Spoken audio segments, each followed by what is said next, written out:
Bonjour à toutes et à tous, bienvenue dans ce nouveau webinaire qui traite cette semaine du classeur ACPR numérique.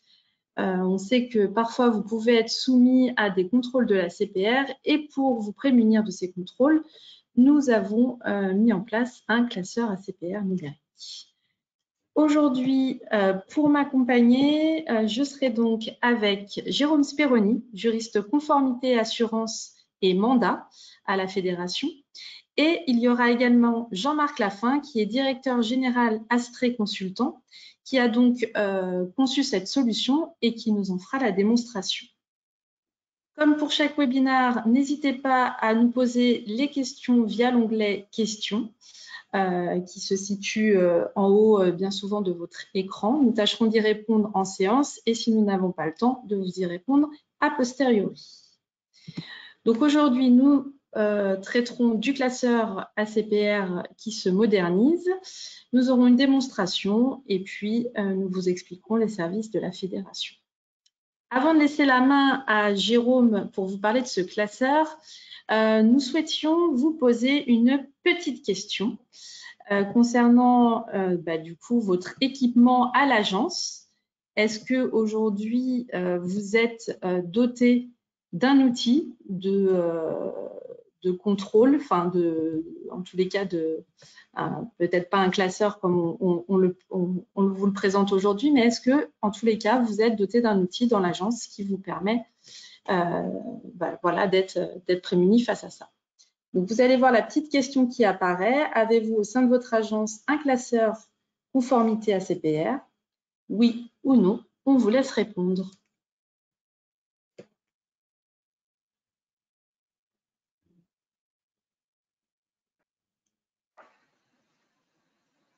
Laisse quelques secondes. Vous êtes déjà 80% à avoir voté.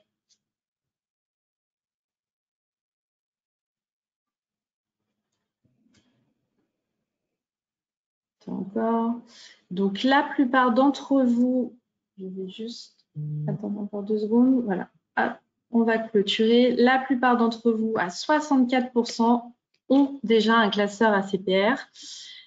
Jérôme, je te laisse nous parler de ce nouvel outil. Bonjour à toutes et à tous. Merci de nous rejoindre pour ce webinaire consacré effectivement au classeur ACPR et dans sa version moderne. Quelques mots pour vous restituer un petit peu le contexte qui a permis d'aboutir à un partenariat avec, je vais simplifier, je vais dire avec Astrée, pour ce classeur conformité.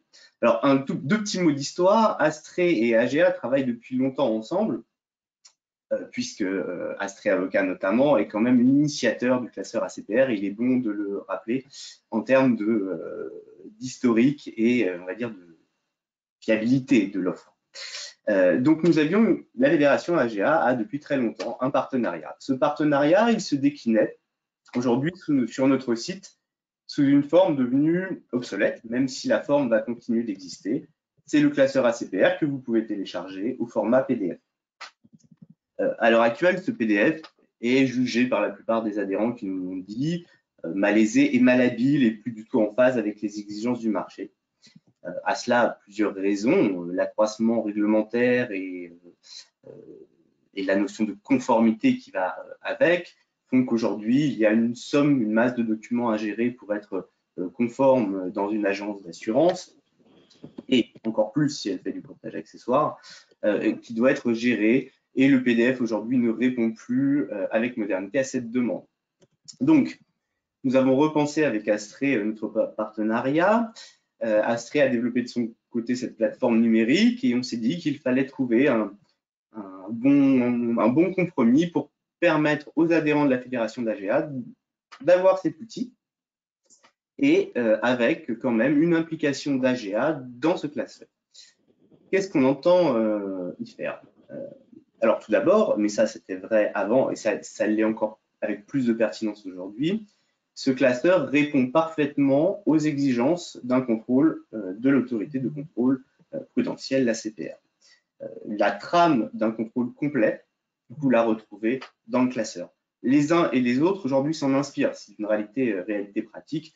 l'ACPR s'appuie sur le travail d'Astrée d'une certaine manière, et Astrée, enfin, c'est une sorte de vase communicant. Ce classeur ACPR est quasiment devenu officiel au travers des contrôles de l'ACPR, ce qui est assez paradoxal et tout à fait notable. Donc aujourd'hui, on va vous livrer un outil qui, en cas de contrôle, va permettre de répondre avec efficacité, complétude aux demandes de l'ACPR, si bien entendu, et ce bien entendu est important, vous prenez le temps de le compléter complètement. Mais à la différence du PDF, ce classeur numérique sera beaucoup plus aisé à manipuler.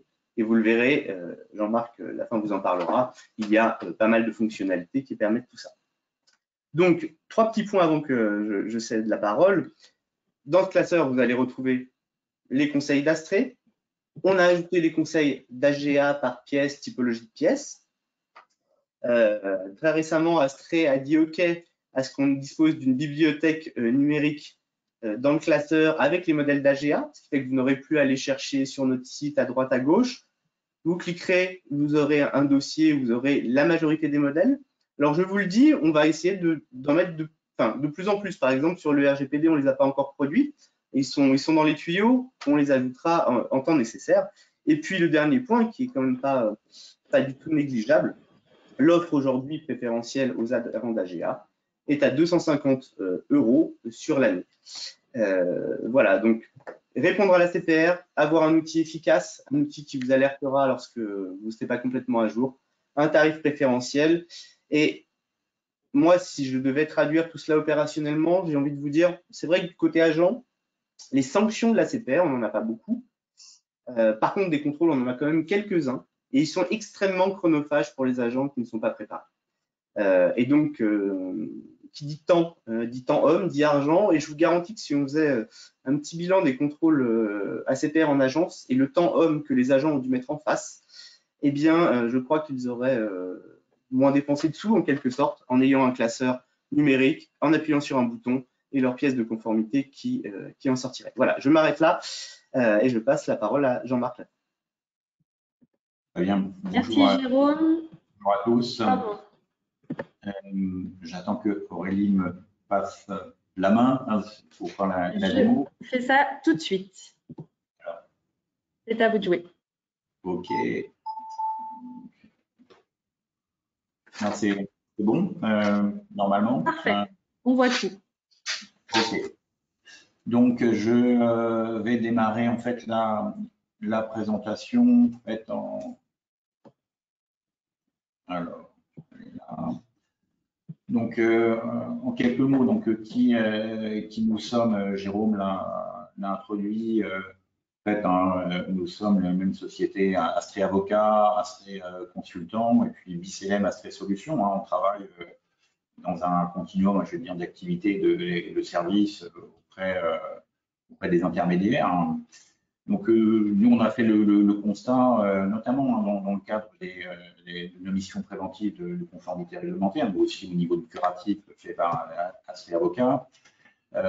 Donc, le constat simple, que la base documentaire réglementaire, donc la disponibilité de tous les documents qui doivent être mis à disposition de l'autorité de contrôle est vraiment incontournable et un point clé, donc, pour répondre aux autorités. Donc, c'est difficile aujourd'hui de travailler avec une gomme et un crayon.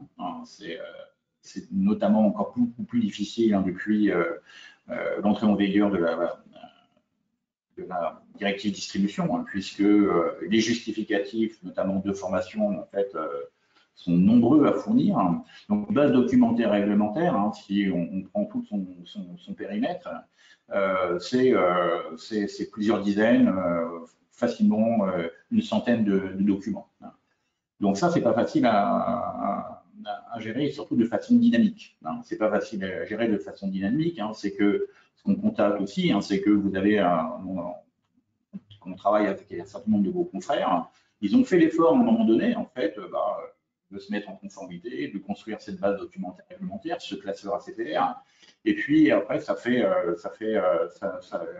retombe, ça fait flop, et puis il n'y a pas de maintenance sur cette base documentaire. Et très très rapidement, en fait, l'effort qu'on avait fait, entre guillemets, le stock de réglementation qu'on avait rattrapé, on a perdu du temps, il y a de nouveaux collaborateurs qui sont rentrés, on n'a pas leur justificatif, il y a une nouvelle convention avec des partenaires qui n'y sont pas, etc., etc. Et donc, il y a un problème en fait de maintenance de cette base documentaire réglementaire. Sur l'aspect chronophage, c'est tout à fait vrai aussi. Hein, donc, au moment de stress, au moment du contrôle, aller chercher toutes les pièces si on n'est pas organisé, notamment si on a un classeur papier, bonne chance. Et puis aussi, il y a le problème de qualité. Hein. On voit à l'occasion des contrôles, il y a des documents qui sont communiqués à l'autorité qui sont pas de qualité. On oublie de scanner certaines pages, recto verso. Il y a des documents qui ne devraient pas être envoyés. On se donne des bâtons pour se faire battre. Donc cet aspect qualitatif, il est important aussi. Et pour gérer cet aspect qualitatif, c'est bien d'avoir un outil structurant. Hein. Donc c'est dans ce contexte-là, en fait, hein, qu'on a mis en place cet outil et ce classeur. Hein. Alors, ce classeur, dans sa version numérique, hein, la première version papier, effectivement, elle date de plus d'une dizaine d'années. À cette occasion, je crois que Isabelle Lafin a fait un tour de France avec AGA pour présenter en fait ce classeur. En fait, sur le fond, hein, sur les différents onglets, hein, en reprenant l'ensemble des documents. Donc là, on a fait que reproduire hein, cette nomenclature de documents hein, telle qu'elle avait été conçue initialement, hein, mais on le fait supporter par un outil avec, bien entendu, hein, les compléments réglementaires issus de la directive distribution. Donc cet outil hein, se veut simple, dont son utilisation, il est simple dans son utilisation. Donc il est accessible, hein, vous voyez, via une URL, hein, Internet, hein, donc c'est un modèle dit, c'est un logiciel disponible en mode SaaS, hein, donc qui est hébergé en fait par une société dont le data center est en France, c'est à Strasbourg plus précisément, avec les règles de sécurité qui vont bien et aussi hein, la réponse aux exigences RGPD qui va bien. Hein. Donc pour se connecter à cette application, hein, donc c'est assez simple. Alors vous voyez ici, il y a différents icônes. Alors, je vais enlever tout ça, parce que ça me gêne un petit peu. Donc il y a différents icônes parce qu'en fait, Bicelen Astray Solutions est un éditeur logiciel, donc on fait un certain nombre de logiciels au-delà du classeur, hein, et tous ces logiciels sont intégrés en fait dans la même interface. Donc aujourd'hui, hein, on parle en fait du classeur conformité. Donc, on accède au classeur conformité hein, avec un identifiant hein, qui est son adresse mail, alors bien entendu avec un mot de passe qui est sécurisé. Voilà. J'accède à la solution. Non. Bien. Donc, je suis un peu ralenti par le truc. Donc, comment en fait ça se présente hein, je suis en fait sur un. Je vais peut-être un peu réduire mon écran. Hein. Donc, l'outil, on y retrouve en fait hein, les différents onglets que vous avez sur vos classeurs papier sur lesquels je vais les passer en revue. Derrière chaque onglet sont logés en fait les documents que vous devez réglementairement avoir dans votre base documentaire hein, pour être en mesure hein, de les communiquer à l'autorité de contrôle. Donc des onglets hein, avec donc, un équivalent aux intercalaires que vous avez sur vos classeurs papier avec derrière hein, donc des rubriques hein, pour chaque type de document hein, que vous devez avoir dans votre base documentaire réglementaire. Vous voyez aussi qu'il y a un certain nombre d'indicateurs que je vais commenter tout à l'heure, des indicateurs en fait de complétude hein, sur la base documentaire réglementaire. Hein. Donc par rapport à l'ensemble des documents, hein, ici dans mon jeu d'essai Sumagic, j'ai 22 documents manquants, j'en ai 9 à mettre à jour, j'en ai 18 à vérifier, j'en ai 27 qui sont à jour. Je peux accéder donc via un filtre directement aux documents, par exemple, qui sont à mettre à jour. Et puis, j'ai un deuxième statut, hein, c'est un statut, comme on dirait, en fait, de conformité, hein, puisque, bien entendu, il faut avoir une base documentaire réglementaire qui soit complète, donc avec l'ensemble des pièces nécessaires, mais encore faut-il, bien entendu, que les documents soient qualifiés. Hein. On ne peut pas y mettre n'importe quoi, et on peut bien vérifier, bien entendu, hein, que les documents qui sont dans cette base documentaire peuvent être communiqués à qui de droit, et dans l'espèce à l'autorité de contrôle en cas de contrôle. Donc, vous avez la possibilité aussi de passer en revue, on va dire qualité ou conformité, ces documents en leur approuvant en fait un certain nombre de statuts sur lesquels je vais revenir. Jean-Marc, excusez-moi juste de vous couper. Il y a certains agents qui disent qu'ils ne vous entendent pas très fort. Donc, si vous pouvez juste augmenter un petit peu le son de votre voix. Voilà. Oui, désolé. Non, mais il n'y a pas de Merci. Vous m'entendez mieux là? Je me suis rapproché de mon micro. Ça marche. Ça marche? OK. Donc, ces statuts sont importants dans l'outil parce que c'est justement ces statuts qui vous permettent en fait de gérer de façon dynamique cette base documentaire réglementaire. Vous allez voir aussi que en fait, on vous envoie des notifications qui reprennent en fait ces statuts et qui vous précisent, donc des notifications hebdomadaires qu'on adresse via votre adresse mail que vous recevez dans votre messagerie le lundi matin pour bien commencer la semaine et qui vous présentent en fait les documents qui sont notamment manquants et que vous devez complémenter dans votre base documentaire réglementaire. On insiste sur ce point parce que c'est c'est le problème, un des problèmes clés quand on a construit sa base documentaire réglementaire, son classeur, il faut le faire mieux. Donc, il faut donc avoir les moyens de rappel sur ce qui doit être complémenté. Donc, vous le savez, il y a des documents à mettre à jour de façon périodique, vos différentes attestations, ORIAS, etc. Un certain nombre de justificatifs au niveau de vos collaborateurs, puis après aussi tout ce qui relève de votre activité. Qui ont eu des changements et qui doivent être à nouveau documentés dans votre base documentaire réglementaire. Donc, en premier lieu, l'arborescence. Donc, l'arborescence, comme je l'ai dit, on y retrouve tous les points du classeur avec la particularité suivante. Donc, c'est une arborescence qu'on a fait avec Jérôme GA. On a passé en revue en fait l'arborescence et tous les documents qui sont attachés, et notamment sur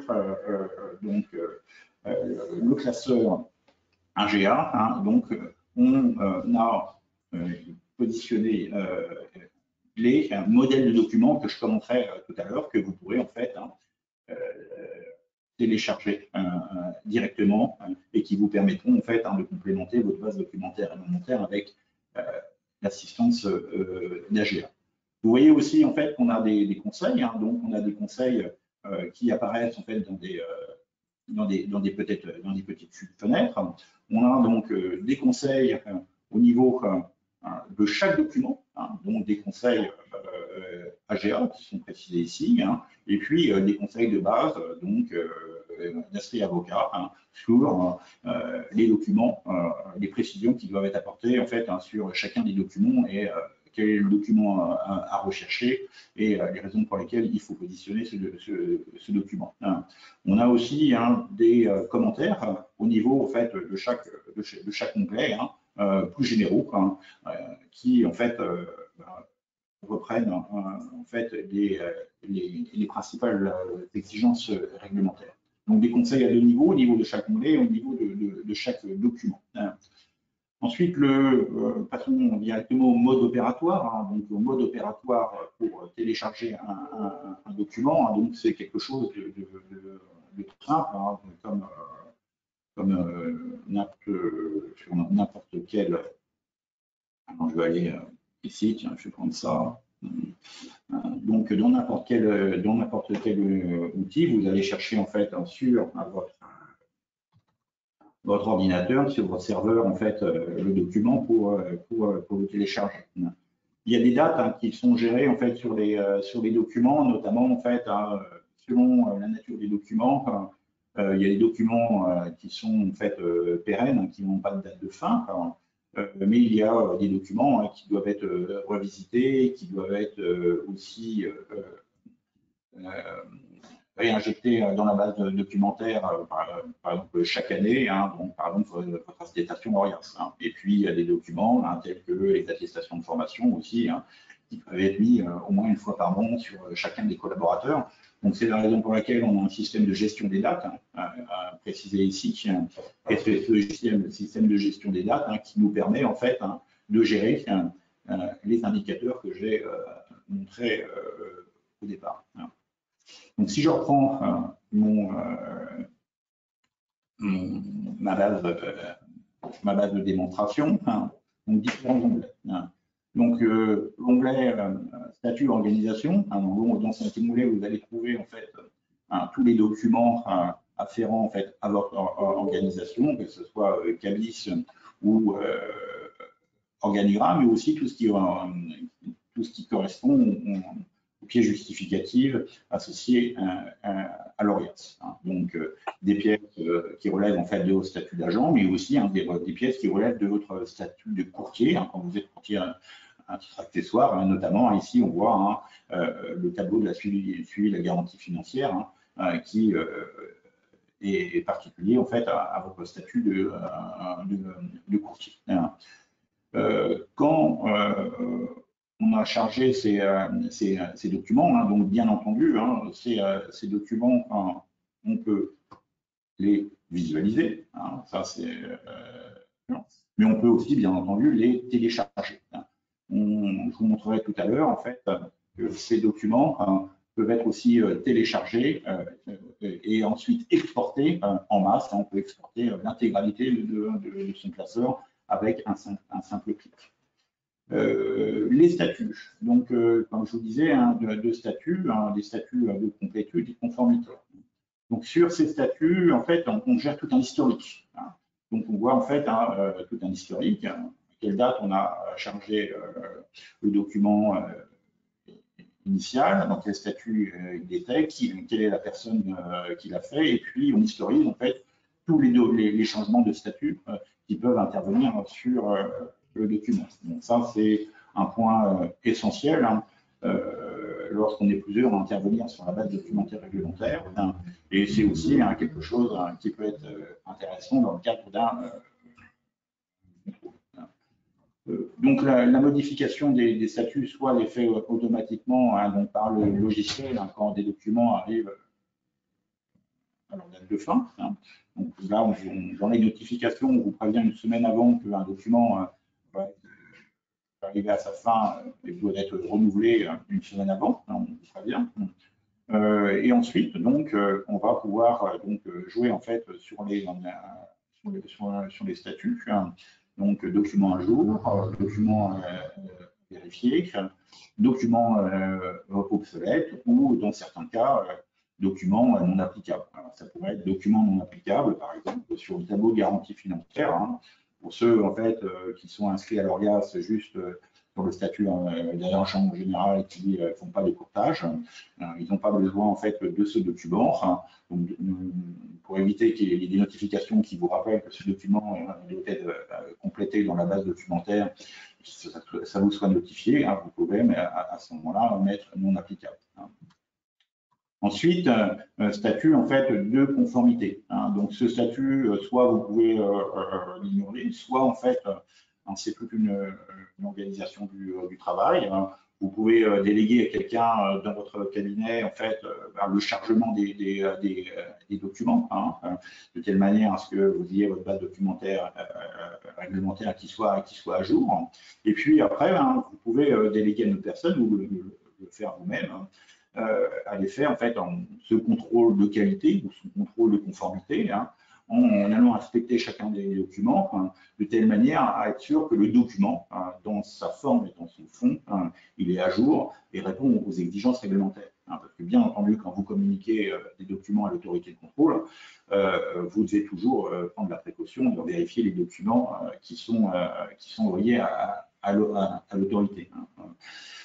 Pour éviter de faire des bêtises. Donc ce statut, c'est quelque chose, la gestion de ce statut, quelque chose qui peut vous sécuriser en fait dans le cadre de l'utilisation du classeur, puisque quelque part, vous avez bien précisé, grâce à un statut conforme, qu'il n'y a aucun problème sur les documents, il peut être communiqué à qui de droit. Hein.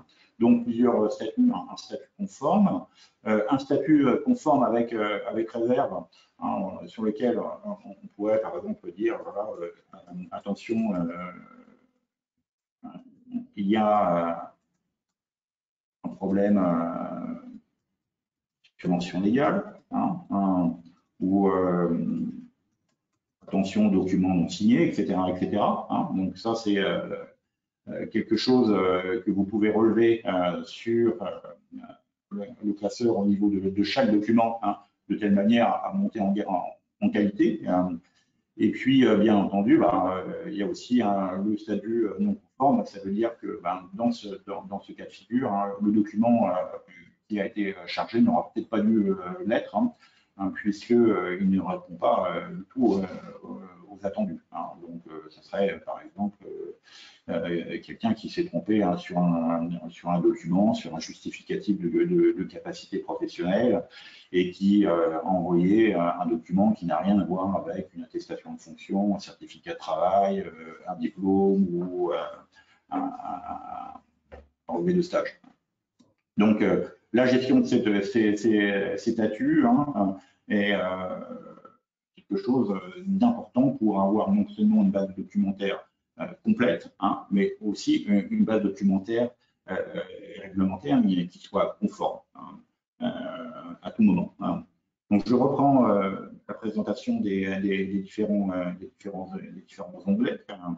Donc, ici, j'ai dit les documents sur votre organisation, les documents associés à l'ORIAS.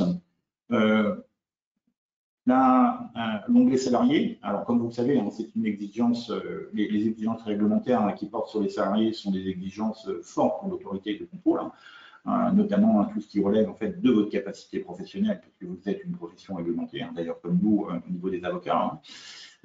Donc vous avez dans cette base documentaire réglementaire sur vos salariés en fait beaucoup de documents, hein, à mettre initialement, à fait du collaborateur chez vous au moment de son embauche, mais de façon périodique. Hein, tous les ans, il y a des documents à renouveler et à mettre dans votre base documentaire. Et on vous rappelle, hein, que en fait, la base documentaire elle doit porter sur tous les documents en fait, des collaborateurs, y compris des collaborateurs qui ont pu quitter votre cabinet, hein, puisque un contrôle, ça peut porter sur plusieurs années. Hein, et sur des personnes qui seraient passées chez vous, l'autorité peut vous demander en fait, de justifier que ces personnes étaient capables. Hein. Donc, comment ça se gère? Donc, il y a en fait des documents, hein, génériques, hein, qui concernent en fait la gestion réglementaire en fait de vos collaborateurs, hein, la cartographie professionnelle, les fiches de poste, la procédure de recrutement. Et puis ensuite, hein, il y a des sous-onglets, hein, spécifiques à chaque collaborateur où vous allez en fait trouver les pièces de chaque collaborateur. Hein. Donc à ce niveau-là, hein, vous allez les créer en fait chaque salarié avec son nom, son prénom, hein, sa date d'arrivée, donc peut-être les figures en fait dans le contrat de travail, et puis pour ceux qui quittent votre entreprise, la date de départ. Hein. Ensuite, pour chaque collaborateur, vous allez compléter, hein, donc les exigences relatives à l'honorabilité, hein, à la capacité professionnelle et à la formation. Hein. Et vous avez aussi la possibilité ensuite d'organiser cette base documentaire réglementaire, hein, au niveau de la typologie des formations pour y loger en fait toutes les attestations qui sont demandées. Donc cet onglet, hein, est un onglet donc très important, hein, puisque je l'ai dit, exigence prioritaire pour l'autorité et beaucoup de documents attachés à chaque collaborateur. Donc, c'est très important d'avoir ce onglet toujours à chaud. Vous voyez, en fait, on a ici des petits onglets, enfin des petits icônes qui apparaissent ici. Donc, dans certaines versions du cluster, on peut, le classeur il peut être intégré avec d'autres modules de BCLM. Donc, par exemple, hein, vous savez, en fait, c'est lié à la réforme en fait du code monétaire et financier, hein, sur la partie lutte anti-blanchiment. Il faut vérifier que vos collaborateurs au moment en fait du recrutement ne sont pas inscrits sur une liste de gel des avoirs, hein. Donc ici, hein, c'est en fait une interface en temps réel avec notre outil de filtrage des avoirs qui permet de le préciser, hein. On a en fait aussi une ouverture sur l'extérieur sur d'autres choses, hein. On a aussi sur l'onglet apporteur d'affaires, hein, où vous allez loger en fait les informations et les documents réglementaires afférents à l'ensemble de vos apporteurs, hein, qu'il s'agisse en fait d'indicateurs ou de personnes inscrites à l'ORIAS, hein. Donc de la même façon, vous voyez, on a des sous-onglets où on peut en fait loger en fait, les pièces justificatives, et on a aussi en fait ici une interface temps réel qui va accéder au référentiel ORIAS, hein, pour voir si la personne est toujours inscrite ou pas inscrite, hein, parce que comme vous le savez, hein, ça fait partie des contrôles que vous devez faire, hein, notamment avant de verser les commissions. Ensuite, je prolonge donc la partie partenaire. Bon, au-delà en fait de votre mandante, hein, sur la partie courtage, hein, vous allez loger ici en fait, vous allez définir la liste en fait de vos partenaires, organismes d'assurance, compagnies d'assurance, mutuelles, voire courtiers grossistes, hein, pour lesquels vous distribuez des produits lesquels vous avez des conventions, hein, y compris des mandats, hein, notamment les mandats d'endettement, hein, qui jouent sur les garanties financières, hein. Sur l'obligation d'information, on retrouve en fait l'ensemble des modèles de documents, hein, avec votre charte des mentions légales applicable, puisque comme vous le savez, l'autorité vérifie dans le cadre de l'obligation d'information que vous connaissez les mentions légales et que vous les apposez bien sur vos documents. Donc ici, hein, il s'agit de mettre des modèles de documents, hein, avec les mentions légales à jour, hein. Donc ça, la recommandation, ben, c'est de le vérifier en fait au moins une fois tous les ans, hein, qu'on a bien fait les bonnes mises à jour au niveau réglementaire, hein. Sur le devoir de conseil, donc vous avez une procédure, hein, et puis par typologie en fait je vais aller sur la liste, par typologie en fait de produits, en fait l'ensemble des supports que vous utilisez dans vos parties clients. Donc, quand je dis un support notamment précontractuel, hein, qui vous permettent, bien entendu, de répondre à l'obligation de conseil, hein. Que dans le cadre d'un contrôle, au-delà en fait des affaires des dossiers que l'autorité peut contrôler, l'autorité va vérifier en fait que vous disposez quelque part du bon outillage, hein, donc à savoir des bonnes procédures et des bons modèles de documents. Donc là aussi, hein, ça c'est quelque chose, bien entendu, sur lequel il faut être complet, hein, c'est sur toute votre gamme de produits, hein, mais ce sont aussi, hein, des documents, hein, qu'il faut vérifier, donc périodiquement, hein, puisque voilà, votre portefeuille peut changer, hein, et puis la réglementation peut changer, et aussi, hein, vos méthodes de vente peuvent changer, hein. Notamment, on vous rappelle, hein, vos canaux commerciaux, distants, face à face, intermédiaires, la nature les supports que vous allez utiliser, hein, peuvent être différents, hein. Ensuite, l'onglet donc réclamation, hein. Donc, dans l'onglet réclamation, on va y retrouver donc la procédure, hein, le registre, les conventions de référencement, hein, sur le process de médiation, hein. Donc, bien entendu, c'est chaque année, hein, vous allez faire un extrait de votre registre et puis en fait mettre votre registre dans différentes versions, hein, à ce niveau-là, hein. Ensuite, la partie lutte contre blanchiment, hein, donc lutte contre blanchiment, pour lequel vous savez, il y a des différences entre votre activité de courtage et puis votre activité, hein, d'agent général, hein, puisque sur l'agent général, vous dépendez en fait des procédures de votre mandante, mais par contre sur la partie courtage, hein, vous devez avoir votre propre dispositif, hein, qui peut être inspiré bien entendu de ce que vous faites au niveau agent général, hein, mais encore faut-il avoir le minimum, hein, donc c'est déclaré au TRACFIN et avoir ces procédures, hein.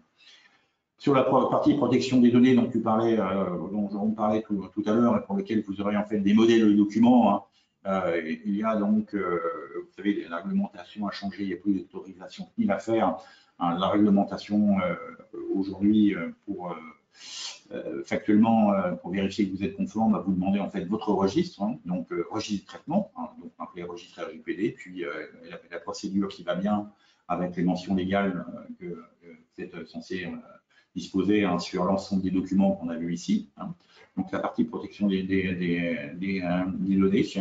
et puis sur la partie reporting, éventuellement un volet fiscal, vous pourriez mettre ici, hein, si notamment vous permettez à un contrôleur, à quelqu'un d'accéder à votre base documentaire réglementaire de telle manière à livrer votre base documentaire en une seule fois hein, via la fonction d'export. Jean-Marc, oui. Oui, je peux peut-être faire une petite parenthèse ici parce que il y a deux, trois questions qui m'ont un petit peu interpellé sur justement les questions des agents que je vois. Il y a effectivement cette sorte d'inquiétude de est-ce que l'ACPR peut se greffer, se connecter au classeur directement. Donc la réponse c'est non. Et ensuite il y a aussi, c'est très clairement non, l'ACPR ne peut pas aller directement dans le classeur, c'est votre outil.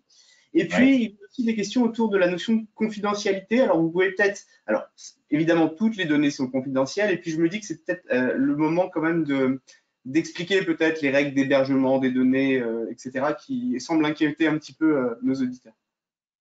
Donc, après, sur les accès, hein, donc les accès, je vais refaire, tiens. Je vais me déconnecter. Donc, l'accès à la base documentaire réglementaire. Donc, personne, en fait, ne peut accéder à l'application sans avoir un identifiant, un mot de passe. Quand une personne nous appelle au téléphone pour lui demander un identifiant ou un mot de passe, elle ne peut pas obtenir par téléphone cet identifiant et ce mot de passe. Hein. Il faut, en fait, passer via cette interface. Hein. C'est via cette interface qui permet en fait d'inscrire un utilisateur. Et les personnes qui en fait peuvent accéder à cette interface, faire des demandes, en fait, nous faire des demandes, bien entendu, hein, sont les personnes qui sont initialement inscrites. Donc, on va dire c'est l'agent général hein, qui est inscrit, il n'y a que lui en fait qui peut accéder à cette interface et nous demander d'ouvrir un accès à un collaborateur ou à une collaboratrice. Donc ça, c'est un point important, et notamment aussi hein, lorsque vous travaillez avec, j'allais dire, des libéraux, des sous-traitants, ils ne peuvent pas nous appeler et dire ah, voilà, moi, mon adresse, c'est toto.com, donnez-moi un accès, c'est impossible. Ça, c'est la première chose. Ensuite, donc, sur les mots de passe, hein, donc, qui sont codifiés en fait d'une certaine façon, hein, et donc vous recevez toujours donc sur les mises à jour, les demandes de mots de passe oubliés, mises à jour, hein, c'est toujours dans un mail bien séparé. Hein, c'est une première chose. Dans les bases de données, en fait, dans la base de données, tout est crypté, hein, donc mot de passe, identifiant, mais aussi les documents. Hein. Donc, il y a un cryptage, notamment quand, en fait, au moment du chargement, les données, les documents circulent sur le réseau. Ensuite, donc, nos serveurs, en fait, sont hébergés, en fait, selon les bonnes pratiques, ce qui nous permet, en fait, de prendre des engagements au niveau du RGPD. Alors, je pourrais aussi illustrer quelque part, en fait, autrement, en fait, ces problèmes-là. Vous voyez, on a en fait aujourd'hui d'autres modules, hein, notamment le module gel des avoirs, les personnes politiquement exposées. On travaille avec exactement le même processus pour plus d'une centaine d'organismes d'assurance. Hein. On a bien entendu des courtiers, des délégataires, mais aussi des compagnies d'assurance, des mutuelles, hein, qui nous livrent en fait toutes les données de leurs clients à filtrer. Hein. Donc, pour plusieurs clients, on a plusieurs millions de données hein, qui sont filtrées quotidiennement. Hein.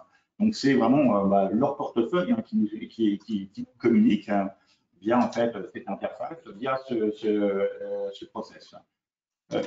Donc, ce sont bien entendu des données très confidentiels, hein, qu'il faut sécuriser et sur lesquels on a subi un certain nombre d'audits d'organismes d'assurance qui ont vérifié en fait que nos méthodes de travail, aussi bien sur la partie développement que sur la partie infrastructure, répondaient aux exigences. Après, bien entendu, quelque part, chacun son niveau de paranoïa, hein, c'est évident. Il y a toujours des possibilités d'intrusion, hein, mais d'intrusion la plupart du temps, hein, c'est parce que la personne connaît son mot de passe et son identifiant. Hein. Toujours parce qu'il y a une personne qui laisse un post-it, qui laisse traîner ces informations-là. C'est la raison pour laquelle, hein, je vous disais, on procède de cette façon-là. On ne peut pas faire ça par téléphone. Donc voilà ce que je peux dire au niveau en fait de la sécurité. Je ne sais pas si tu souhaites, ça te répond des compléments. D'ailleurs, je ne sais pas quels pourraient être ces compléments. Pardon. En complément, peut-être, Jean-Marc, l'aspect de pouvoir tout exporter aussi. C'est ce que je voulais, ce que je voulais montrer. Hein. Donc, alors, si je vais sur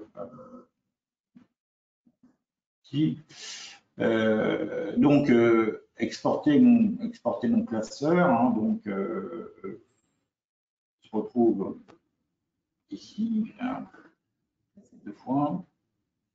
Tac. Donc, vous voyez, ici, on a donc le zip, et puis dans le zip, en fait, on a toute l'arborescence, hein, donc du classeur, hein, et bien entendu, au niveau le plus bas de l'arborescence, on va retrouver les documents, hein, donc qui sont logés dans chacun des onglets. Alors là, dans ma base d'école, il n'y a pas énormément de choses, hein, mais comme je vous dis, on arrive facilement à une centaine de documents. Hein. Donc, si on a bien fait le travail de suivi de maintenance de cette base documentaire réglementaire, hein, on peut communiquer donc qui devra en fait cette base documentaire dans son intégralité.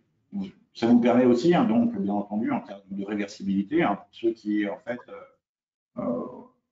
ne souhaitent plus utiliser la solution pour différentes raisons, hein, récupérer l'ensemble de leurs documents. À autre point sur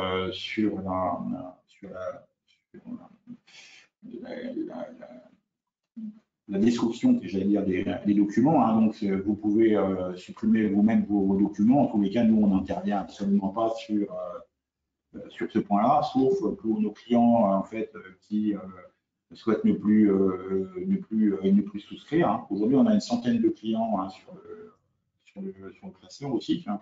Et il y en a quelques-uns en fait qui, je crois qu'on en a 2 ou 3, hein, qui n'ont pas souhaité souscrire cette année pour diverses raisons.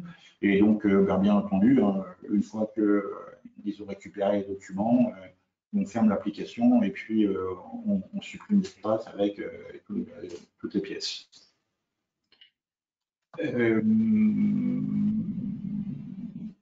Donc voilà sur l'export. Hein. Sur l'export, vous pouvez, comme je le montrais tout à l'heure aussi, hein, bien entendu, hein, le faire au niveau de chaque, individuellement, au niveau de chaque document. Hein. Donc là, faire une cliquing et puis aller récupérer individuellement un certain nombre de documents en cas de besoin.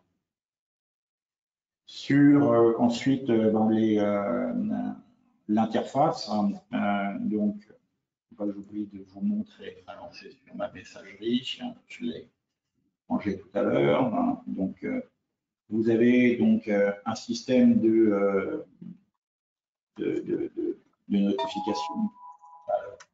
Système de notification, hein, donc voilà les mails que. Alors, voilà. C'est toutes les notifications que j'ai reçues. Donc voilà en fait un exemple de mail hein, sur ma base Zemo hein, que vous recevez le lundi matin. Donc sur chaque document hein, qui doit être mis à jour en fait, ils sont listés dans cette notification. Hein. Et puis donc vous avez les rubriques et les documents qui sont à mettre à jour, les documents qui sont à jour, et puis les documents que vous aurez à mettre ultérieurement, donc dans une semaine à jour, si la date d'anniversaire, la date d'échéance arrive. Et puis en principe, hein, quand on clique directement en fait sur le document et que la base est ouverte, alors ça marche pas ici, on doit accéder en fait à sa base documentaire réglementaire et à son document. Autre moyen en fait de naviguer, hein, on a donc ici la fonction tableau de bord. Hein. Donc la fonction de tableau de bord, hein, vous n'aurez pas les autres modules, mais vous aurez ce module-là. Hein. Donc elle permet donc d'avoir en ligne directement, bien entendu, ces indicateurs, et puis ensuite d'accéder par filtrage automatisé donc aux indicateurs, aux documents hein, qui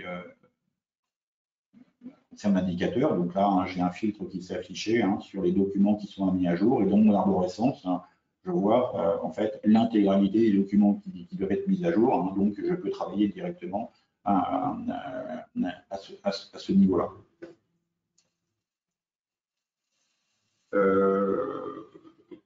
11h47, on peut peut-être laisser un peu de temps pour les questions. S'il y en a. Oui, merci. Oui, merci Jean-Marc. Il y en a en effet. Alors, il y a pas mal de questions quant au tarif. Est-ce que les 250 € sont par an ou une seule fois à la souscription? Est-ce qu'ils sont payables en une fois, c'est ça? Non, est-ce que c'est un tarif annuel ou est-ce que c'est… Oui, c'est un tarif annuel, oui. Bon. Après, on avait également des questions quant à la partie technique. Est-ce qu'il y a besoin d'installer quelque chose sur son poste? Pour moi, tout passe par Internet. Mais… Non, tout passe par Internet. Après, bon, il faut avoir toujours un navigateur à jour. Donc, on utilise, ça fonctionne avec les navigateurs classiques, Chrome, d'Apple. Donc, il y a ces petits prérequis-là. Hein, il faut qu'effectivement le navigateur soit pas trop ancien. Hein, pour avoir des difficultés. Mais effectivement, on ne fait pas les tests hein, sur les navigateurs qui datent de 10 ans sur toutes les versions, mais c'est le seul prérequis. Hein. Et puis effectivement, après, une connexion Internet. Après, Jérôme, je ne sais pas, toi, tu as répondu à pas mal de questions. Est-ce que tu voulais refaire le point sur certaines d'entre elles également?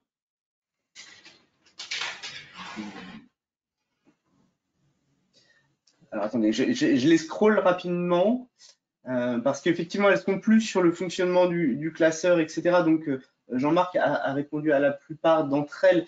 Peut-être revenir sur la distinction entre votre activité en tant qu'agent général et en tant que courtier.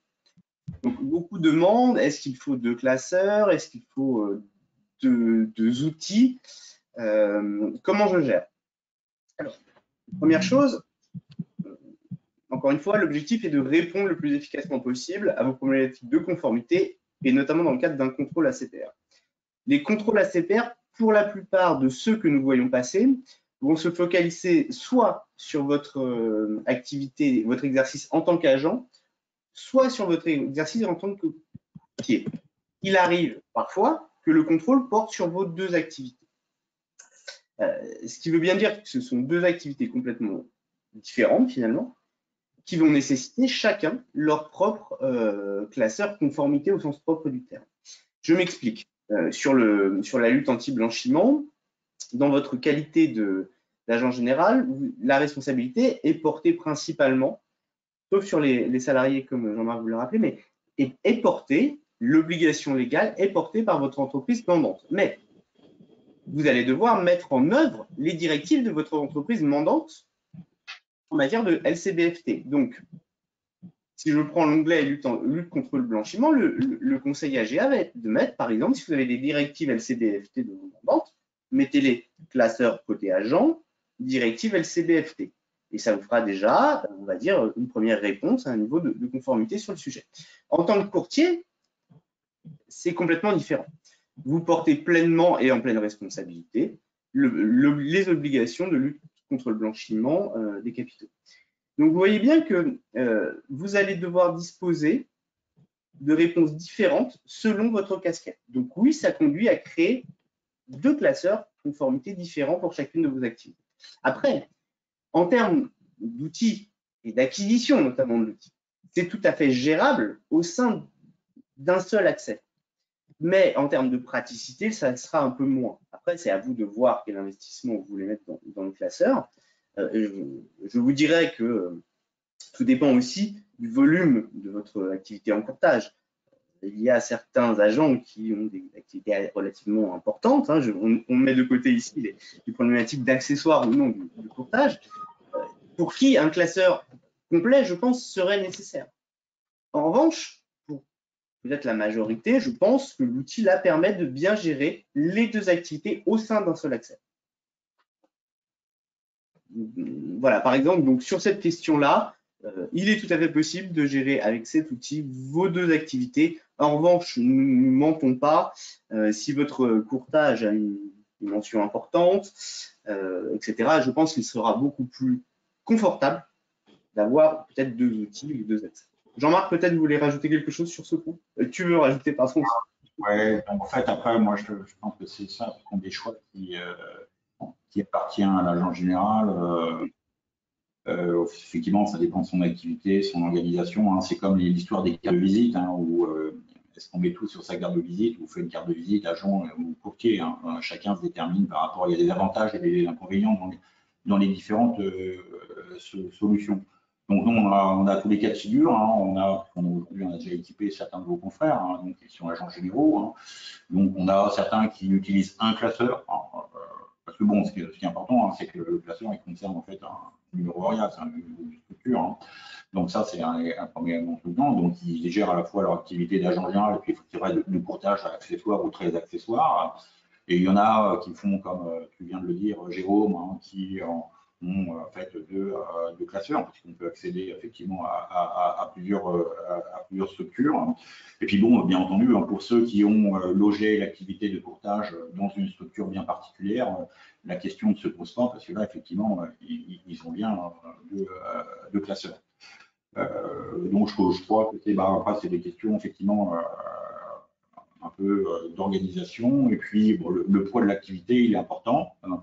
Et puis on va s'éviter peut-être dans certains cas une redondance des certaines pièces, hein, parce que quand les salariés sont transverses par exemple aux 2 activités, ce qui ne manque pas, qu'est-ce qu'on va faire? Est-ce qu'on va les dupliquer, pas les dupliquer? On préfère avoir un classeur.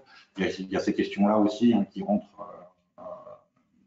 en ligne de compte. Hein, ou à ce moment-là prendre une règle et dire voilà, mes salariés sont sur un classeur et pas sur l'autre. Mais après, il ne faut pas oublier qu'en cas de contrôle, si on nous demande d'aller chercher les documents ailleurs, il y a ces questions-là. Hein. Donc là, bon, il y a des avantages et des inconvénients. Et donc, je pense que le point structurant, c'est le poids de l'activité de courtage, comme tu le disais, et puis peut-être aussi le nombre de collaborateurs. Hein. Quand ils sont transverses aux 2 activités, là, moi, je ne recommanderais pas de les redonder. Hein. Alors, autre question, on a beaucoup finalement de questions et c'est plutôt sympathique à lire et tout à fait rassurant, sur comment est-ce que je souscris. Sur comment souscris, je ne me rappelle pas. Alors, non, mais déjà, juste pour expliquer, Jean-Marc, c'est que là, on est donc en train de ficeler notre partenariat avec le contrat cadre, et dès lors que ce sera actif sur le site d'AGA dans la partie offre adhérent, on mettra bien évidemment cette offre.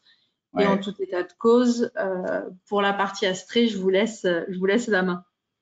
Donc, sur le document qui est là, est-ce qu'il y a mon adresse mail, Jérôme ou Aurélie? Alors, en fait, sur le document, enfin, chaque fin de webinaire, on envoie l'accès au replay et au document. Et dedans, on mentionne bien évidemment votre adresse email. Donc, c'est assez simple. Hein, vous me faites un mail et puis ce mail, en fait, notre assistante Laura, qui s'occupe en fait de toute la gestion des classeurs, vous répondra et c'est elle qui prend en charge toute la partie souscription et la partie accès. Hein. Donc un simple mail nous suffit et après Laura prend la main. On peut diffuser le mail de Laura, Jean-Marc? Oui, je vais vous communiquer. Ouais, sur votre page contact pour l'instant, mais sinon on peut peut-être diffuser le mail de Laura, ce sera d'autant plus efficace. Ouais, exactement. Et ça permettra, ouais, c'est d'accord. Donc on vous envoie en fait une proposition écrite, hein, et puis avec un devis, et puis une fois que vous nous donnez votre accord, on vous crée un classeur avec en fait vos identifiants. On me demandait également, Jean-Marc, s'il y a une assistance, alors je pense technique, sur l'assistance plus conseil. Là, on y viendra juste après avec Jérôme, mais sur la partie outils techniques, il y a une assistante dans le cadre de la prestation? Tout est fait en fait donc via l'interface que je vous ai montré tout à l'heure. Donc en fait, il y a un CRM derrière, donc on peut poster en fait tout un tas de questions et en fait notre support y répond. Sur cette interface, il y a aussi un système de FAQ avec des documents qui permettent en fait de répondre aux premières questions. Hein. Donc sur le support, il faut accéder effectivement via l'interface CRM. Ensuite, sans parler du conseil, hein, sur l'utilisation du classeur, on fait périodiquement en fait, des webinars qui sont gratuits pour nos clients, hein, où on va revenir sur certaines fonctionnalités, préciser un certain nombre de choses. On en a fait pas mal pendant le confinement, et puis là on va en faire un, je pense, au courant de l'été. Hein, donc on fait ça périodiquement, hein, pour l'ensemble de nos clients. Merci Jean-Marc. Du coup, sur l'assistance d'AGA, Jérôme? Oui. Donc c'est l'équipe, on va dire, juriste dite métier au sein d'AGA qui répond à vos questions de conformité sur vos activités de distribution d'assurance. Et donc, au travers du classeur, vous aurez l'assistance technique avec Astrée et l'assistance, on va dire, substantielle, notamment pour correctement remplir vos documents de conformité que vous allez classer vous allez mettre dans le classeur, etc. Vous aurez l'assistance des juristes métiers. Alors, ça concerne aussi bien votre activité d'agent que de courtage accessoire, voire de intermédiaire en opération de banque et en service de paiement. Un certain nombre d'entre vous exercent sous cette catégorie-là, donc nous répondons également. Et bien entendu, en cas de contrôle de la CPR, il faut nous saisir le plus tôt possible et on sera là à la fois pour vous assister sur l'outil, sur le classeur numérique dont on parle, mais aussi évidemment substantiellement sur le contrôle en lui-même. Donc nous sommes aujourd'hui, je veux bien la petite slide d'après qui présente l'équipe, s'il te plaît Aurélie. C'est bien de mettre des visages. Voilà, voilà, nous sommes 4 à pouvoir répondre sur vos questions. Pour vous donner un ordre d'idée, sur les contrôles ACPR, on n'en a pas tant que ça, on en a peut-être 10-15 par an. En revanche, ce sont des dossiers évidemment lourds chez vous et lourds chez nous.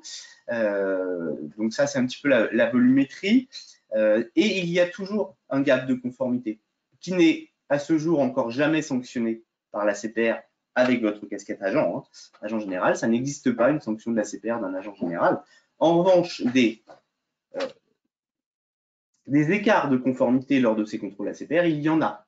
Et c'est là où on avait commencé ce webinaire en disant que ça prend du temps à combler l'écart lorsqu'on est sous la pression du contrôle et pour qu'on ait un rapport de contrôle qui soit comment dire, qui lève toute problématique, eh bien ça prend du temps et c'est des efforts. Et là, toute l'idée du classeur, c'est justement de vous faire gagner ce précieux temps et d'anticiper un maximum. Donc voilà, dans le cadre des classeurs, on vous accompagne, mais on vous accompagne aussi au travers de vos différentes questions. Et notamment, je pensais au cas des apporteurs d'affaires, qu'ils soient alors purement indicateurs ou alors mandataires d'intermédiaires d'assurance, c'est-à-dire vos sous-agents. Eh bien là, on va se poser des questions de conformité. Est-ce que je peux permettre à mon sous-agent de faire cela, cela, cela? Comment je vais le rémunérer? Et aujourd'hui, ces aspects-là trouvent une accroche légale, notamment avec la directive de distribution d'assurance. Eh bien, ces conventions, vous allez venir les classer dans votre classeur numérique, parce que lorsque la CPR débarquerait potentiellement chez vous, eh bien, elle vous demanderait les conventions que vous allez passer avec vos sous-agents, par exemple, ou indicateurs. Autre point, et qu'on n'évoque peut-être pas assez, parce qu'on a tendance à se focaliser sur le classeur ACPR, mais j'ai tendance à penser que c'est aussi un véritable confort pour vous en termes de vision de vos activités réglementées. Votre niveau de conformité, aujourd'hui, c'est quelque chose sur lequel on ne peut plus passer trop facilement. Même dans vos différents partenariats, etc. On voit bien que la conformité devient presque un préalable au partenariat, à faire des affaires.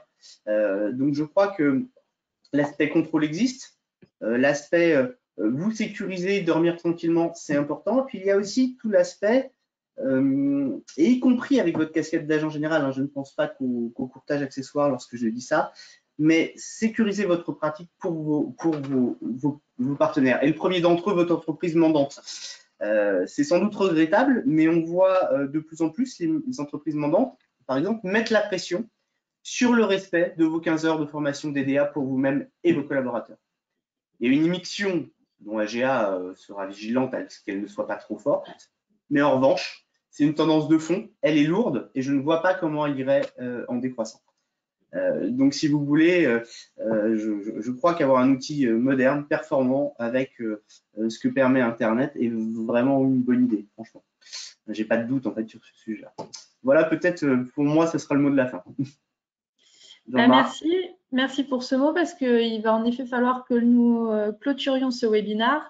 Merci messieurs pour la démonstration et vos interventions. On aura un prochain webinaire, un dernier avant le congé d'été pour nous le 23 juillet sur la formation diplômante pour les agents généraux, donc l'executive certificate. En tous les cas, on vous remercie pour votre présence puisque vous étiez encore plus de 230 aujourd'hui, c'est super. Et puis, on vous dit à très bientôt et on vous souhaite une excellente journée. À très bientôt et merci. Merci. Bonne journée. Merci à toutes et tous. Bonne journée.